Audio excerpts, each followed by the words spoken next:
Well, hello, and welcome to the Hallway Podcast. I am your host, Allene, and I am so glad you are with us today. The hallway is the space between what was and what will be. It is the place between leaving and entering. And historically, it has been a place that we have been taught to fear and to rush through. We are hoping to change that. We are here to come together, to tell our stories, to share our space, and to find ways to make a home in the hallway for as long as we are here. I'm grateful to share today's episode with you. Let's get started. Hello. Hello. Welcome to the hallway. We are so glad you are all with us today. I am Allene Mangan. I am Allene White. And we are here today because I have the immense pleasure of getting to interview my friend Allene, who is also my co-host on this podcast. So Allene and I have been friends now for over a year. A little over a year. Or are we going on 2? Okay, so time passes quickly. When you're in the hallway? Well, sometimes it passes very slowly. That indeed. Yes, that's true. But we've been friends for a while. Yes. We both live here in St. Andrews, Scotland. Allene is a deep-souled woman. She is kind and brave, funny and wise, a faithful sojourner, and I'm very grateful that you're my friend. I'm so grateful you're mine. Oh, so nice. Thanks. So you are married to Chris. Yep. Who just finished his PhD. Yeah. Which you will get to, but he just graduated yesterday? 2 days ago. 2 days ago. So congratulations to Chris. It's a really big deal. Yeah. You all have 2 children. Yes. And you have worked in the nonprofit world. You've also pastored a church, done a couple other things. You are currently a coach. Okay. So can you tell us a little bit about that history, kind of how you got from growing up in California to being a pretty full-grown woman? Sherilyn, not quite. Sometimes I'm not so sure about myself, so I don't want to put that on anybody else. Full-grown woman in St. Andrews, Scotland with a husband and 2 kiddos. Yeah. Can you kind of catch us up how you got from there to here? Yeah, of course. Do it very briefly, if I can. Yep. Born and raised in California. Where in California? A small town called Ramona. So it was in California, but not like of California, if you know what I mean, because it was a small town. It was more like, Nebraska or something. And then, of course, wanted to get out of there as soon as I could. I think I probably spent, to be honest, most of my childhood dissociated. Now looking back, fun times, and went off to college. Halfway through college, dropped out so that I could go to a Christian leadership college, which set me on a really interesting journey of learning, of lifelong learning. And you mentioned this last podcast. Mm-hmm. I do have it in me to have lifelong learning. And I think some of my learning journey, with school has influenced that, where I sort of absorbed a lot of, I guess, what not to do and learning about myself, organizations, people, and found myself really fascinated with that dynamic in particular. Ended up working in HR a bit, ended up working also as a legal assistant at a firm for a good amount of time, and then a lot of ministry. Can I pause you for a second? Yes. Even when you were at the law firm, though, if I remember, you worked with a lot of their nonprofit stuff. I did, yeah. So you were kind of bending that way already. That's right, yeah. Very interested, always very interested in like sort of how does this tick, and legally how does it form, and that kind of thing. All the pro bono stuff and that. So that was a part of it, the pieces for me. And then I really had a lot of experience working in ministry in some context, even when my jobs, my paid jobs were outside of that, finding myself, whether through church organizations or otherwise, just connecting with people through ministry and supporting people in that way. And then also in full-time ministry as well, where we were paid in pastoring. And I helped to form a nonprofit for women Mm-hmm. in ministry, which was lovely and remains to be. And so lots of experience there. And I think that brought me to a place of now where I got into coaching. And how that happened, if you'd like me to. Yeah, let me pause you for just a second. Yeah. So 2 things that I want to point out that you said. One, you and Chris pastored a church in Washington Mhm. State. Yeah. And that was between your 2 kids. Jordy was born there. Your Yeah. eldest. My oldest. Yeah. And Mhm. then Ruthie was born back down in Los Angeles. After y'all finished Mm-hmm. and came back down. Yeah. And then also helping one of who is, I think, your dear friends Mhm. to start a nonprofit for women. Mhm. What does she focus on? She supports women who are just in other areas of leadership, women that are carrying a lot on their shoulders, Mm-hmm. and just having this heart. So a lot of the things that you're describing about how you want a place for women to come, Mm-hmm. because let's face it, any woman carries a lot on her shoulders, Amen. So, but this was particularly geared to those who it's like, I am busy. I need a day where I can come and have a sort of a retreat for my mind and soul and spirit and body and just be replenished. This woman that my dear friend, that I worked with, she founded it and still has iterations of this same thing going. Mm-hmm.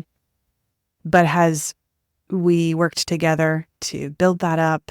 I worked for her, and it's just such a beautiful thing to watch. These women come and just be replenished and be supported and strengthened, and the vulnerability that took place in those spaces, because it was so safe, Mm-hmm. it was incredible to watch and has stuck with me. Yeah. So if you look at your history, because we're going to talk about coaching and where you are now, Mm. if you look at your history, there's been this weaving of walking alongside people in leadership, Yeah. being in leadership yourself. Yeah. And a lot of times when you talk about those spaces, people have probably heard it already in what you said. You talk a lot about vulnerability. I do. Yeah. And being supported in their leadership. Mm-hmm. And so as y'all moved to Scotland, you want to talk a Mm. little bit, we talked a little bit about it last time, but why y'all moved to Scotland, how long you've been here. Of course. Yep. We, my husband and I were in full-time ministry. When that came to a close, it's a different podcast for a different time.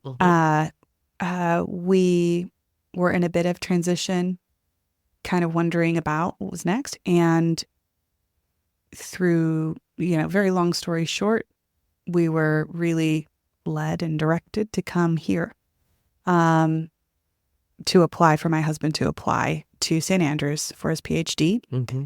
And it happened, much to our surprise. We were kind of shocked.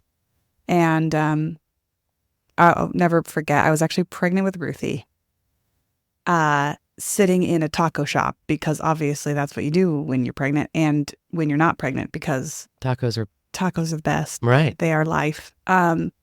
And looking at this neon sign, and we were in LA, and so I'm looking at this like neon open sign, just staring at it. It's imprinted into my mind because my husband said, well, in theory, there's a program in Scotland, and, we don't have to do that one, but it's just something kind of like that. And in my mind, I just knew. And I looked out the window and I looked at him. I'm like, we're moving to Scotland, aren't we? Yeah. And he's like, no. That's not even the thing, and I'm like, no, it's just one of those things, those moments where you're like, I know it's happening. Mm-hmm. We're doing it. So that was us. We did. Sure enough, everything happened, and here we are 4 years later. How old was Ruthie when you moved? 10 months. So you moved in the middle of a global pandemic with a 10-month-old. And how old was Jordy? 3.5. A lot. Yeah. But y'all have been here 4 years, Mm-hmm. same as us. And Chris just finished with his doctorate. Yeah. And we're going to talk about that in a little bit. So we'll pause there. So as you've been over here, you worked alongside a church here. That's right. And really started being drawn to coaching. That happened for both of us. Yeah. And tell us a little bit about where you are with that and how that's growing and blooming for you. Yeah, thanks. I think it's always been, there has always been such a, for me, you talk about loves, you know, in when your episode, we were talking about kind of your loves, and mine, I've always just loved people. I've always loved thinking about their story, thinking about what makes them them, supporting them in that, you know, cheering them on, encouraging them in that, and also encouraging them to continue, you know, keep going in what they are. And I think as I've also walked through quite a bit of life, now have had the capacity to encourage them in, like, you know, hey, you're strong and you can get through this sort of thing. Sitting beside people in their pain. You share this. You've mentioned the same thing. And I think that I've just found that I love it. When I am doing something like that, you know, I have done a lot of it in ministry. It is, I know that that's what I'm supposed to be doing. Coaching was kind of introduced to me through some friends, you included. Yeah. Kind of the concept of it. And I think that I had probably put this concept on the shelf for a really long time, thinking maybe someday. And it was just sort of like taken off the shelf. Like, why not this day, you know? And, you know, more or less started taking steps toward that, toward certification, practicing coaching. And as I do this, and as I have gone through, and I did it scared, I did it uncertain, and I did it sort of needing validation as well, like through, like, should I be doing this sort of thing? And ended up getting quite a bit of validation, ended up getting lots of great feedback. And I found that even that I was still uncertain and needed certainty. And I have felt like that certainty now comes from this realization of me actually being me.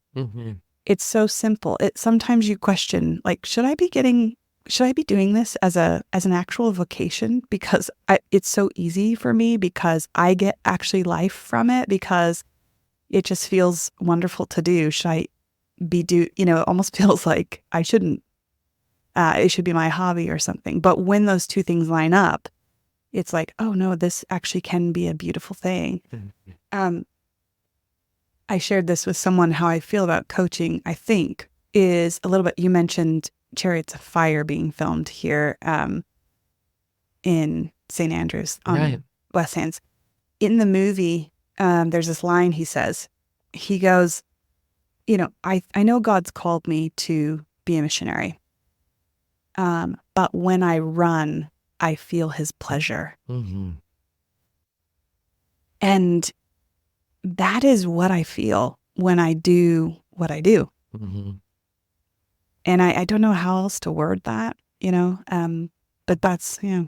When I was in grad school, you start seeing clients after you know, over here, a lot of people don't know this, but over here, most doctorates are research doctorates in the UK, where both of our husbands research, write, research, write. But there are no taught classes typically. My doctorate was all taught classes, and then you have a year to research and write your dissertation. So for me, once we moved into seeing clients, we'd done like 2 or 3 years of classes. It's a little fuzzy at this point. And you start seeing clients in like the university place where they know you're in school, etc.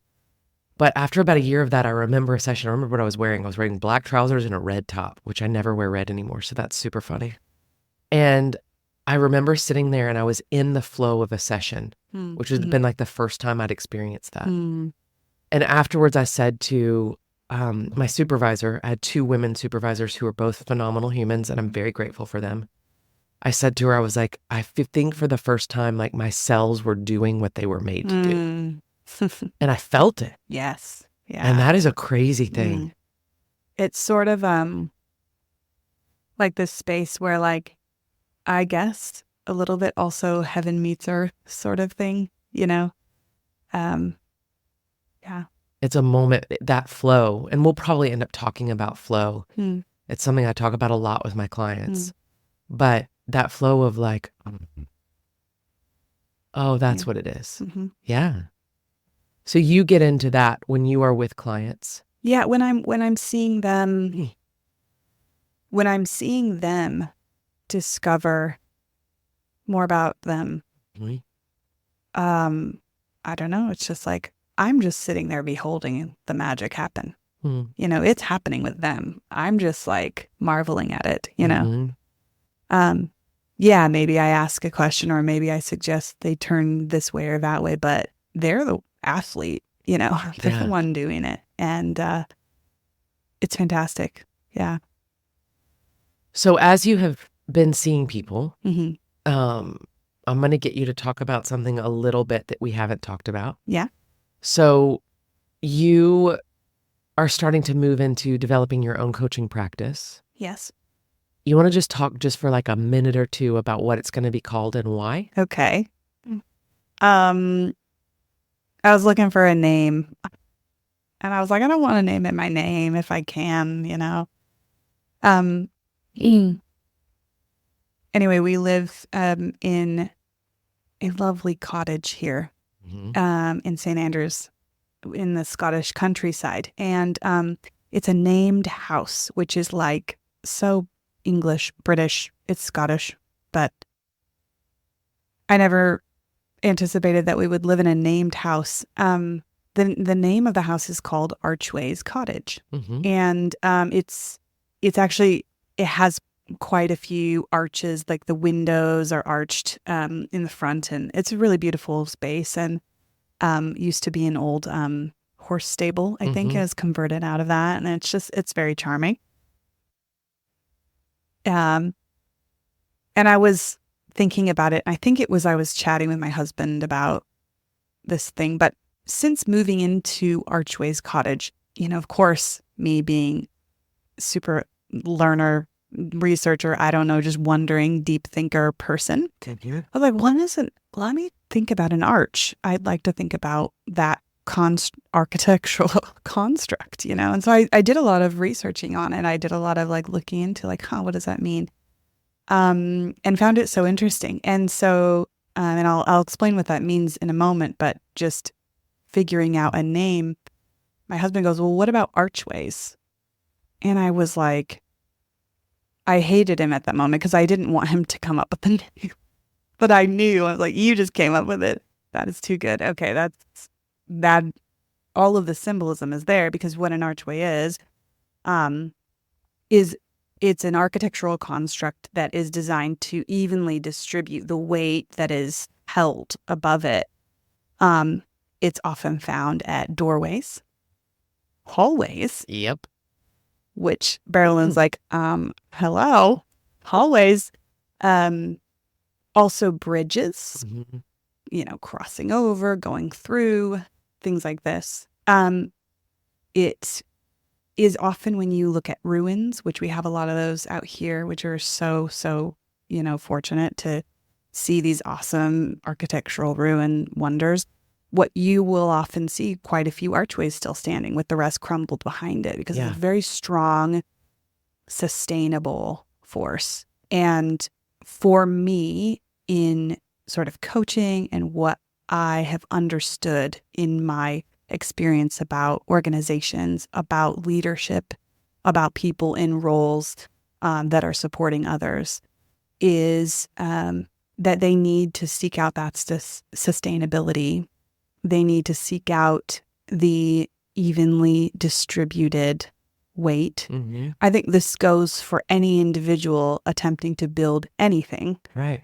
And um, it just is such a picture of what I think that I see as a great value to people.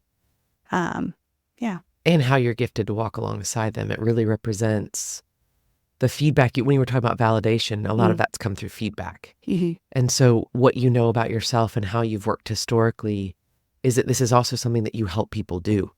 That's right. Yeah. Yeah. So it kind of works just all the way around. Yeah. And the fact that it works well with the hallway just really worked for us. We're like, hey. Because we'd already named the podcast at that point. Yeah. Yeah. It's, I was looking into it architecturally. Actually, an arched hallway, the arches are designed to create a higher ceiling, actually, vault the ceiling up. So, do with that analogy what you will. The other thing I think is beautiful is it Van Gogh? Sorry, no, it's not Van Gogh. It is, you got it. Shoot, I have it like. Describe it to me. It's Da Vinci. Da Vinci. Okay. You can edit all of that stuttering out. Leonardo da Vinci, he's an engineer. He was an engineer and an artist. He describes an arch as two weaknesses coming together to form a strength. Oh. And I was just like, wow, that's moving. You're going to put that quote on your website, right? It's on there, girl. I'm so glad. Yeah, I like the way you think, though. Yeah. But yes, so that's the coaching stuff. So now that you are getting settled in coaching, and Chris has graduated, and we have decided to do a podcast about. So we had gotten together to film this and weren't able to, or to record this and weren't able to do it. Yeah. Because 2 days earlier, that was last week, 2 days earlier, you found out that you have to leave the country in a month. Correct. So. And don't know where we're going. Right. So the way that it works over here is once a student, what we would say in the States is defends their dissertation. What they say over here is vivas. And then they graduate. They have a certain amount of time until they have to leave if you don't have a job lined up and your visa is able to be moved over to like a working visa. So this happens for a lot of people. This is not rare. It's pretty crazily normal. And so once Chris had vivaed, then y'all found out you had to be out of the country 2 months later. Yeah. 3 months later, something like that. And so we had like our whole schedule to record all of these things. And now we're going to be an international podcast. Yes, we are. So there's like, I've said this before, but our podcast is like a very small grain of sand compared to the beach that y'all are navigating. But it's an example of all the little details you've got to figure out how to navigate. So now we're recording a podcast about the hallway while even more in the hallway than we thought we were before. Yeah. How are you doing? What do you want to talk about with that? Because part of what you've said is we don't know where we're going. And you'll have two littles. Yeah. Yeah. Yes. It is super scary. It is absolutely liminal, as you've talked about the liminal space, the things that you've described. I mean, you and I have talked about this as friends quite a bit because kind of being here is a liminal space in itself, not quite knowing. You don't have an assurance of staying, but getting a very short timeline and then having zero landing space is like about as liminal as it gets, and funny thing is, so I feel very scared. I feel also moments of peace because we have been in many hallway moments before. And the way, I was chatting with my husband about this, we feel like these moments before this have been, mountain, maybe rock climbing training and things like this and different rocks, faces of rocks that you climb. Very scary. You need to give it all you got. You get through and you're like, wow, that was wild. This feels like we're free soloing, like zero tethers, El Capitan, and like if I get in my head at all, like I might die. And so it's the real deal, and the comfort I get out of this, and I'll bring God into it as well, because there's a lot of God in it that I need to get through this time. But the comfort I get out of just that, even before that, is kind of the muscle memory. If you're going with the rock climbing analogy of when a person's free soloing, they got to get internal. They cannot think about that drop. They've got to get right in front of them, and they've got to look at their own fingertips, and that's it, and that's what is helping me right now, I would say. Staying in the moment, looking only just to the tip of my toes. That's it. Staying very focused on that. And, we've been celebrating some things, like for my husband. There's also the feelings of wanting to emotionally process leaving a place, to grieve properly, to be grateful properly. And feeling all those things in the same spaces a lot. So yeah, I am doing, and I'm okay. I think the God piece is just when I get internal, when I get, and I look at my own fingertips, when I'm in the place where I've got nothing else that will sustain me, and no mooring, really, no tether at that point, I find that mooring in God. And that's where I'm drawn, is to my faith. And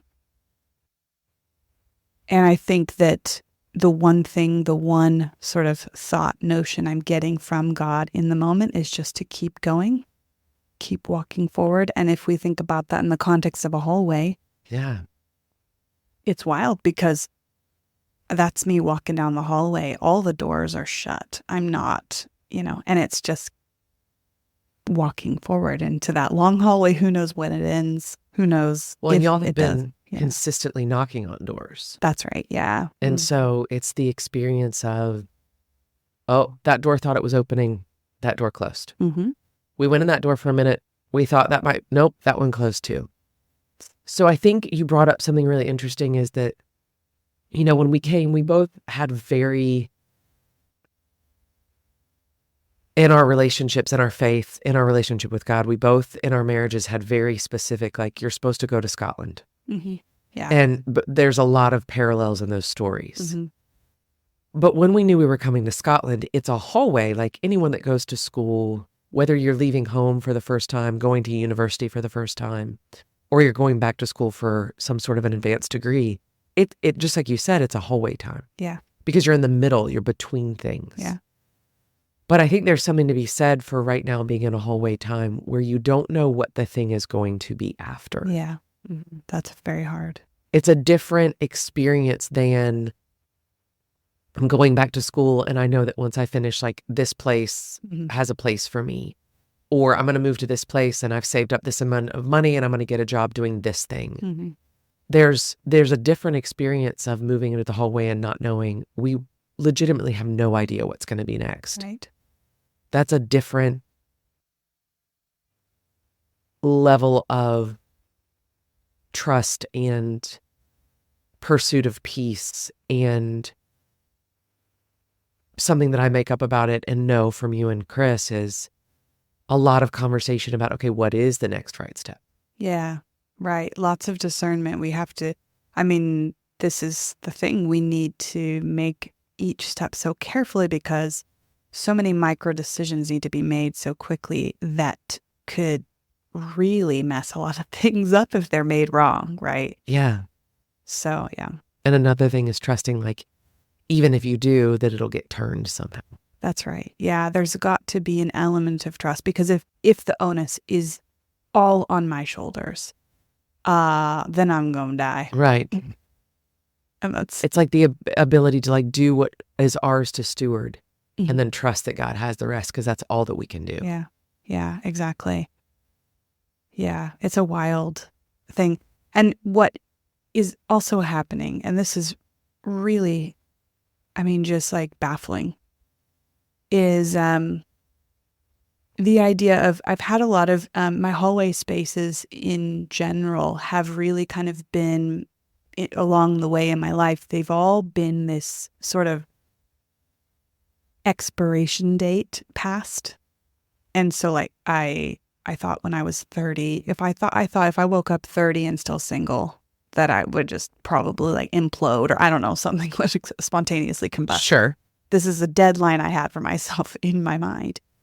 And when I did, and I was like, pinch myself, I'm still here. I did not implode. No, we're good. We're here. Okay, what do we do now? Mm. And kind of that passing the expiration date, I'm afraid up until the expiration date comes, we pass it, and suddenly it's like there's no deadline anymore. Mm-hmm. And so there's actually a freedom in that. And that's kind of what has been something consistent in my hallway experiences, where I've spoken with other people about this in a liminal space. You feel it can feel very disconcerting and very vulnerable to not have any mooring, to not have any anchor and feel like you're not tethered anywhere. But it can also, if you let it, can actually feel freeing, Mm-hmm. you know? We've talked about this quote before, but it's one that I kind of clung on to because you and I have that in our stories too, is that we both got married what is, for our generation would be considered later in life. Maybe not so much anymore. Yeah, probably not. I was almost 37. How old were you? 32. Yeah. And so something that I kind of clung on to in different seasons of my development was this quote that everybody attributes to someone else. I think nobody knows who really said it. But it's Roosevelt. Yeah, exactly. Roosevelt said it. Absolutely. Or C.S. Lewis. Yeah. One of the two. Is ships are safe in a harbor, but that's not what ships were built for. Love it. Yeah. And so it's the idea of like, how do we have times in safe harbors? Yeah. And then how do we have the courage to sail? Yeah. And I think sometimes, though, the courage to sail, again, feels better when you know where you're going. Absolutely. Yeah. And so I think part of what we're going to do next is you and I are going to record a couple of episodes. We're going to start out with being cared for in the hallway. That's, my big thing is, be cared for. Yes. Which we'll talk a little bit about how that came about when we record. But we're going to talk a little bit about that as like the basis for some of the conversations we have here. Because we're going to talk to people about like, how are you caring for yourself or how have you cared for yourself? And so we're going to record a couple about that. And then I think what we'll probably do is come back around, hopefully before you leave. Yes. Or when you arrive in some other harbor of, okay, where are you now? And what's in the hallway now? And how are you caring for yourself in the hallway now? Because one of the things you've talked about, which we'll get to in that episode is you've talked a lot about in as much as you are having to survive right now, there's been a lot of space for dreaming for you. Yeah. Which is wild, right? Yeah. So I think what we'll do is we'll record our episodes about being cared for, give kind of the foundation of that. And then we'll come back, check in on you, and talk about what you've learned about dreaming and survival in the hallway. Oh, that's wonderful. Yeah. Because who knew those two things could like bloom together? Yes. The opposite in my book, but And that is not a like mandate. Sometimes that is not the thing. No, I think. But for you in this season, it has been, and that's really interesting. Yeah. Is there anything else you want to add before we finish up today about you and the hallway and this podcast? I don't think so. I think that I'm excited to continue to hear other people's stories and other people's experiences in the hallway. I think the reason why I love this is because we're talking about a metaphorical, ethereal thing that's liminal that we haven't been able to put in words, and yet it is so real, and yet it is so like we look at each other and go, yes, that's it. Mm-hmm. When you look at a friend and you go, I haven't been able to put that to words. And I hope that this is what this does, is these conversations can put things that our hearts want to say out there and name them and say, that's me as well. You know? Yeah. And I'm not alone in it. That's right. Yeah. And I have more stories now when I'm cold and feeling a little bit alone. That's right. Yeah. Yeah. Thank you for letting me interview you. Oh, thank you for interviewing me. And we are excited to come back, talk about being cared for, and then talk about surviving and dreaming in the hallway. Yes. Thank you all so much. We're grateful to have spent this time with you, and we will see you next time. Thank you. Bye.